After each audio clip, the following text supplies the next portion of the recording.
What is going on, people? Welcome back into the channel. After the international break finally came to an end. The EFL Championship did not disappoint in its return for match week 5. Today, we are going to go through the match results. We're going to talk about what we learned, what we saw, some odds and ends, and just debrief it as a whole. So, good morning if you celebrate. If you're curious, I am on a very odd timing. It is 4:54 in the morning.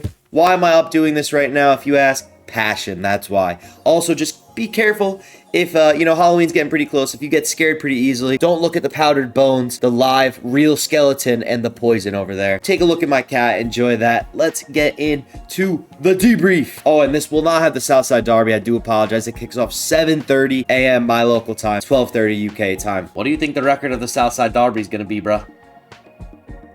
If you were an Ipswich Town fan, the week started on an absolute high for you on Friday evening. If you're a Sheffield United fan, the weekend did not exactly go off to the best start, but I am seeing that Ruben Selles was reportedly sacked. Maybe they are exploring a return with Chris Wilder. That may have just been a rumor, but we know the deal. We know exactly what happened here. Sheffield United got absolutely embarrassed. They didn't start the game terrible, but now they are sitting at 0 for 5. Both Sheffield clubs at the bottom. Very shocking for one of them to be there. Not too shocking for the other one to be there. But in this game, there were a couple things we learned. You definitely got to wonder if that was Ipswich Town's wake-up call and their, welcome back to the championship moment, if they're just going to start running like crazy from there. Jaden Philogene, take a bow, son. Oh my goodness. The hat-trick hero subbed off early, played something around 70 minutes. Yes, 71 minutes. He put Ben Godfrey genuinely out of a job. If they were able to get rid of him right now, they probably would. But obviously, all of these players now are stuck here for at least the next couple months. A lot of them looked very disinterested. Tanganga definitely had a bit of a tough match. I mean, the entire back line did. But Tanganga got a silly yellow card at the end of the game. Nothing really much was offered on the attack. And how about this, guys? Benching arguably the best player in the championship. I would say that's a sackable offense. And I do just want to confirm whether or not he was officially sacked. 1 second. Yeah, so I'm reading that Chris Wilder is rumored for a shocking return to Sheffield United after Ruben Selles was sacked. I don't know how true that is. We'll see. Kind of crazy to me that he's going to run right back to them after they axed him for AI. But nevertheless, terrible experiment, whatever they were trying to do. Ipswich looked really, really strong. How about that left side, guys? That might be the best left side in the championship. That is an absolute nightmare for right back, right mid to defend. Definitely very nervous for when my club goes up against Leif Davis and Philogene out there. Midfield looked pretty good for Ipswich. One thing, you can't take too much from a lopsided game like this. One thing about Ipswich that I noticed, first 20-30 minutes before the game start to get out of hand, I thought that they were giving the ball away in very dangerous positions and just getting caught out here and there. But obviously, the Sheffield United attack could not do anything with it, so they did get away with it. And listen, they got the 3 points at the end of the day, but definitely a couple things to tighten up there. But yeah, these guys are definitely going to come into their own, and you probably got to expect them to be up there near the end of the season, even though they lost a ton of options, including Connor Chaplin to Portsmouth on the last day of the deadline. Next, we go to yesterday's lunchtime slate, or for me, the 7:30 a.m. slate. I was watching these games at the gymnasium because gains. I got my trusty notepad right here to talk about what happened in these games. The South London derby, Charlton Athletic versus Millwall. It had been some crazy amount of years since Charlton beat Millwall at the Valley, and you know what? The Valley looked like a fortress for a portion of this game. Just ignore the possession, but Charlton actually looked very good. I think my outlook on Charlton has changed. I think they're going to stay up. At one point, I did predict them to go down, but they played really good today. They played really strong. Unlucky of them to get a red card and go down. It was a classic derby game. I mean, it was like any other derby we've ever seen. Low scoring, defensive, got chippy at times, time wasting towards the end, but I think Millwall were not going to be denied. They had so many chances towards the end of the game, and eventually they were able to get one in there. I am a little concerned about Charlton's attack. We know Charlie Kelman came in. He was a record signing for them. However, guys, he's going on 27 appearances with no goals in the championship. So yeah, he started 3 out of 5 matches. They definitely seem to have a little bit of issues creating goals and creating chances. As you can see here, they've scored 3 goals in 5 matches this season, but it's a Nathan Jones side. I think everyone knows the game plan going in. You're going to defend, and you're going to counter. They really do have some good young players on this team. Rob Apter has been really, really good. He's going to have a bright future ahead of him. And then I don't don't know if a lot of people know this, but Lloyd Jones is a personal favorite of mine because he was on a reality American dating show. It was something called Undercover Love, something along the lines of that, where him and a bunch of other pro football players came to America and pretended to have really bad jobs and dated women to see if they could get the women to fall in love with them for, their job. He was like a general manager of a restaurant or something. Not saying that's a bad job, just compared to what he has. This guy was an absolute heartthrob on there. So respect. It was very funny to me to see Lloyd Jones get promoted with Charlton, as I just really started watching the championship last year. So yeah, what a boy. Handsome as well. Anyways, the next early kickoff, Oxford United versus Leicester City. A similar result to Oxford versus Coventry City at the Cassim Stadium a few weeks ago before the international break. Leicester City got a red card early with Ramsey in his debut for Leicester City. It was a really bad challenge. You absolutely can't argue it. VAR would not have overturned it. If there were VAR and it was given a yellow initially, they would have upgraded it to a red. But Leicester City held in there. Honestly, I have written down in my notes, and I genuinely believe this too. It almost looked like Oxford were the team with the man down in the second half. The formation that they switched to, I think that just goes to show that Marty Cifuentes is a very good manager. They went to like a 4-3-2. It's obviously not going to show it on here, but I believe they had Ayew and Fatawu up top, and what they were doing is they were just pinging through balls to them and then letting them run. Another takeaway, and this is don't believe what you see on the internet to an absolute T. This man is not washed by any means. Jordan Ayew, despite being 34 years old, has still got it. I thought he looked really good in this game. Maybe this is his best performance of the season. Match rating wise, it is, but he looked really active. He looked really, just young. He looked a lot younger than he was. He was technical on the ball. He made some solo runs himself. He had the early goal. He was the one that equalized it earlier in the game. Good for Oxford. Oxford have been pulling a couple decent results this season. You can't lie about that.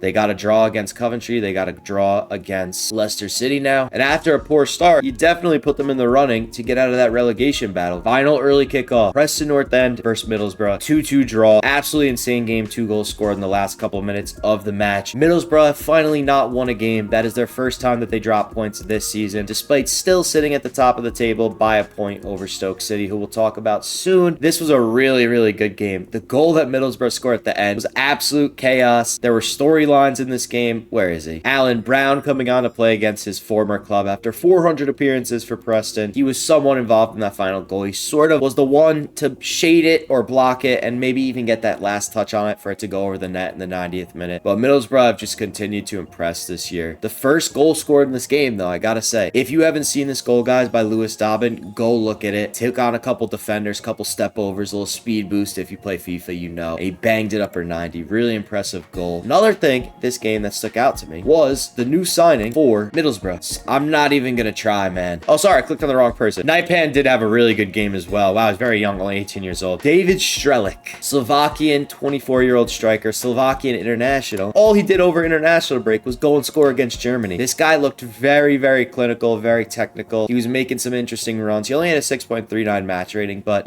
first performance, I thought this guy definitely looked really good. He's gonna be someone that can give them really good minutes off the bench. And Middlesbrough really just looks solid, man. That midfield is so good. 2 players that are, you could argue are Prem quality. Hayden Hackney, no question. Aiden Morris, very good player too. But shout out to Preston North End. They've had some really good results this year. They look a lot better than people expected them to look. They absorb pressure really well, and you could say unlucky result as they were leading most of the game, but hey, top of the table, you're happy to get a point off of them. 3 p.m. slate. Coventry City versus Norwich City 1. If you watch this game, it was probably one of the most frustrating games to watch the entire season, and that is not an over exaggeration. Look at the stats, guys. 65 to 35% possession, 3.8 xg. He was actually 4 last night. It dropped down 0.18. 28 shots to 4, 7 big chances to 0. Right, so you're thinking, oh, what is this, the 7 versus 1 QPR versus Coventry City game? No, 1-1 versus Norwich City, and it took until the 90th plus 6 to get the equalizer. This was a very frustrating game. If you're a Norwich City fan, you're happy with the result. If you're a Coventry City fan, you're fuming. The referee was not in control of this game at all. Norwich City had about 5 to 10 players fake injuries. Even in the first half, there were 2 players booked in the first half for time wasting. They were time wasting from the 20th minute on. This was so anti-football. This was a tough watch. You have to be grateful to pull away with a point in this scenario because it just looked like on this day you were never going to get by. And it was honestly very lucky at the end. Milan Van Ewijk tries to cross one in. It gets intercepted by no one other than Harry Darling, who genuinely had the game of his life. England should put him literally in the starting lineup if he's going to play like that every single game. Milan Van Ewijk completed one tackle in the game, and it was a tackle in Norwich City's box to get the ball off Harry Darling. The ball ricochets, deflects to Ellis Sim. He tries to shoot, slash, put it across the face of the goal, and it bounces off Haji Wright's calf and goes in. Absolute cinema at the CBS. Unlucky to not get 3 points, but a point is a point. Coventry City are still unbeaten. Norwich City are also in good form right now. Hopefully take positives from both sides out of this. So these teams are definitely going to be up there come end of season. This could be a very important result. Next, the game you've all been waiting for. No, it's Sheffield Wednesday losing again against Bristol City. 3-0. Harry Amass, the new signing for Manchester United, unfortunately started his career with an own goal. Sorry, lad. It's not going to get much better, bruh. What is there to say? And fair play to Wednesday. They held 50% possession. Yes, we know Bristol City are a team that likes to sit back and defend, but you figure that would change a little bit against a side like this. Now Sheffield Wednesday are actually above Sheffield United, which is absolute jokes. Tough look for Wrexham being their only point of the season. Really all we can hope for in this scenario is Mr. Chansiri decides to sell the club and they can get back to where they need to be. Next, we've got Stoke 1, Birmingham City 0. Now this was not a shocking result. This is what the people expected. This is what the bookmakers expected. It was a Stoke City narrow 1-0 win, but really the scoreline does not tell the full story. Stoke City looked like the well-on favorites to win this game from start to finish. Birmingham City had a couple runs where, you know, they were creating some chances, but I think overall Stoke were in control of this game. And hey, Birmingham City are showing some inefficiencies in the attacking area despite the names and the firepower that they have. They haven't exactly put it all together yet. They scored 4 goals in the first 5 matches. They have 7 points, so it's no failure by any means, but I think they may have started a little too hot with that unreal performance against Ipswich, and I think the expectations may have doubled even though they were already at an absolute head in the cloud area. So a little bit of a humbling for them, but listen, that's not to say that Stoke City aren't a good club. I mean, what are they, second in the table? Stoke City under Mark Robins look really, really good. Sorba Thomas establishing himself as one of the best attackers in the league. How about this dude right here? Mubama on loan from Manchester City. This guy is a stud. He almost scored an insane back foot.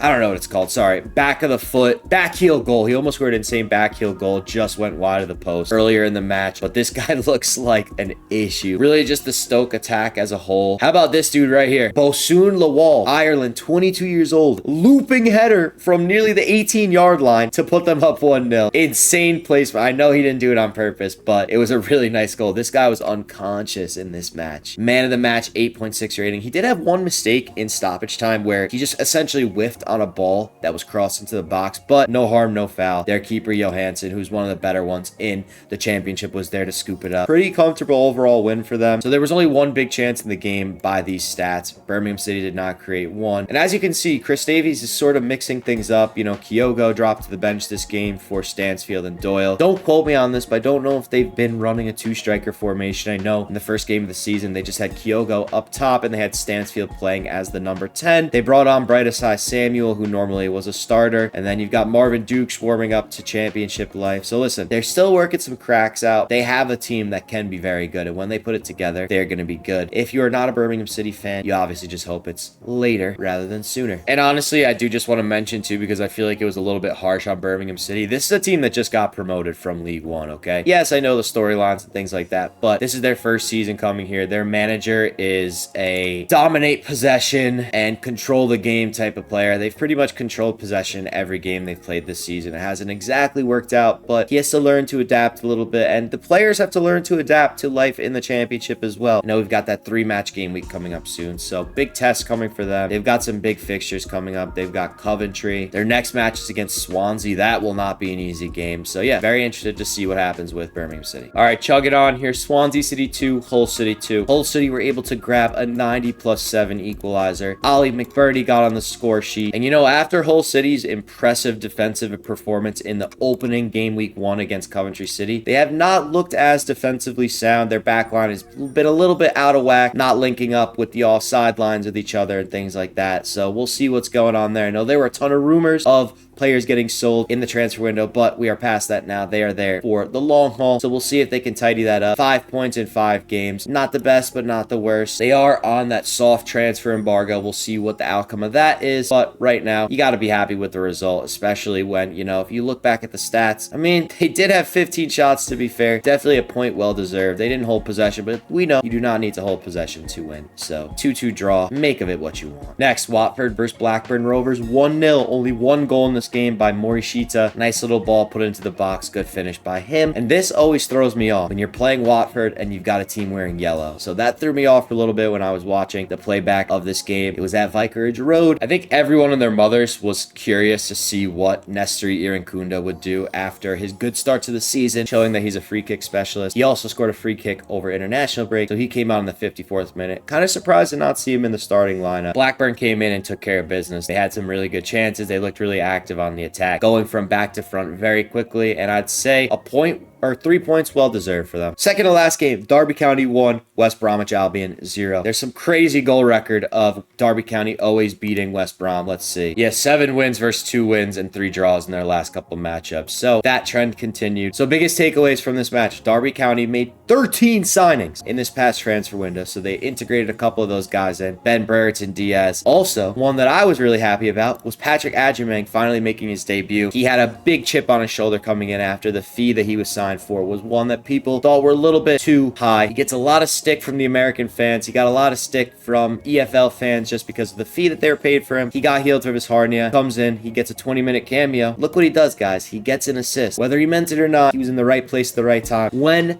they start to integrate a 2-striker setup with Carlton Morris. That's another American striker I'm thinking of. And Patrick Adjumang. They could be really, really dangerous. I feel like you never really know what you're going to get with Derby County. Like a couple games ago, we see them get destroyed by Coventry City. Then they go and they draw Bristol. They draw Ipswich and they win against West Brom. So really, you would wipe out that result against Coventry City and you have a completely different outlook on this team right now. They have, as we know, one of the best managers in the championship, someone who's very established, very proven. They've got some really good players, so they could definitely be up there when it's all said and done. So we'll see how everyone gels when they start to integrate more of these players. We know Ibu Adams, he's a threat. Ben Brereton Diaz can be if he gets in form. Carlton Morris finally didn't score, but very good to see your striker involved. That was a joke. He had 31 touches. But hey, when he scores, he's good. And last but not least, ladies and gentlemen, Deadpool is down. Wrexham have lost to QPR 3-1. QPR looked like the better team from minute 5 to minute 90. They outclassed them in this game. How about that QPR attack, man? I know, what's his name is not healthy yet. Kwame Poku is not healthy. That was the big question mark coming in, but Vale stepped in on the right side and did his job. Kone has been a really good signing. I think we were all surprised that he only cost £2 million.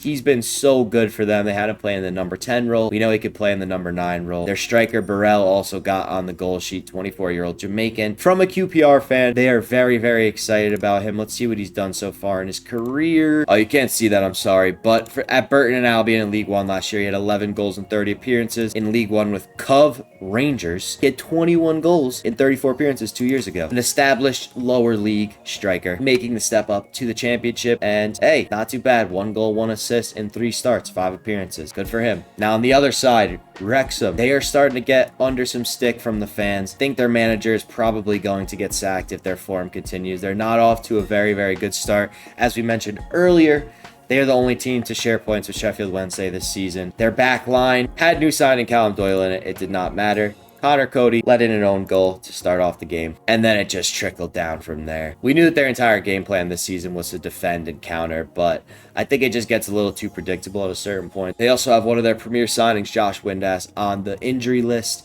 for at least the next couple weeks with a hammy injury, so not happy days for them. Let's see what their fixtures look like coming up. How cooked are they? Norwich, Derby, Leicester, Birmingham, Stoke.